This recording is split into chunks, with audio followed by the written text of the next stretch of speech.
ஆனால் ஒன்றை மட்டும் கூறிக்கொள்ள ஆசைப்படுகிறேன்.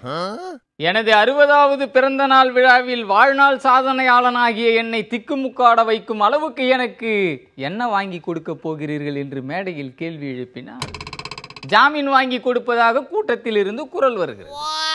எனவே எதிர்க்கட்சிக்காரர்கள் கூட்டத்தில் ஊடுருவி உள்ளதை தெளிவாக அறிந்து கொள்ள முடிகிறது. ஒழுங்கு நடவடிக்கை எடுக்கப்பட்டு என் கட்சியில் இருந்து என்னால் நீக்கப்பட்டவர்கள்தான் எதிர்க்கட்சியில் சேர்ந்து கொண்டு அவர்கள் ஆலோசனைப்படி என்னை வெறுப்பேற்றிக் கொண்டிருக்கிறார்கள் என்பதையும் நான் நன்கு அறிவேன். சிங்கங்களை போன்ற தொண்டர்களுக்குத்தான் என் கட்சியில் என்றுமே இடம் உண்டே தவிர குள்ளநரி கூட்டத்திற்கு நடுநிசியில் ஊ என்று ஊளையிடும் நடுநிசி வாசிகளுக்கு என்றுமே என் கட்சியில் இடமில்லை என்பதை தெரிவித்துக் இதை என் கட்சி அலுவலகத்தின் கதவிலே சாக்பீஸில் எழுதி போட்டிருக்கிறேன். கடந்த வாரம் கொள்ளையடிக்கப்பட்ட ஒரு வீட்டிலிருந்து என் கைவிரல் ரேகை கைப்பற்றப்பட்டதாக அவதூறுகளை பரப்பி விடுகிறார்கள்.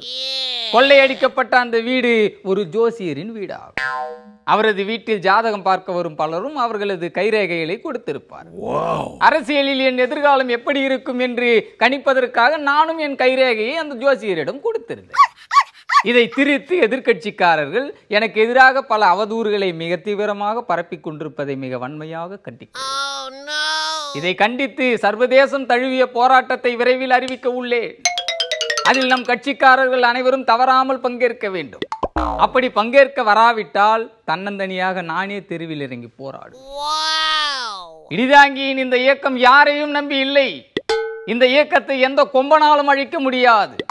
எனது வீர வீச்சு உரையை மீம்ஸாக போட்டாலும் அதற்காக கலங்கி நிற்க மாட்டேன்.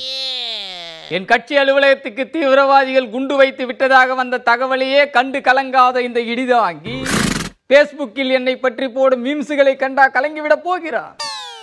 நான் சொல்லுவதை எனது அருமை கட்சி தொண்டர்கள் காது கொடுத்து கேட்க வேண்டும்.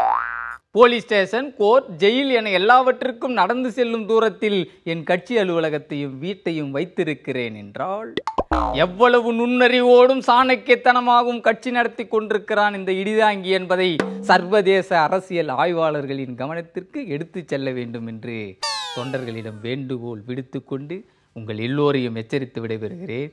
நன்றி, வணக்கம்.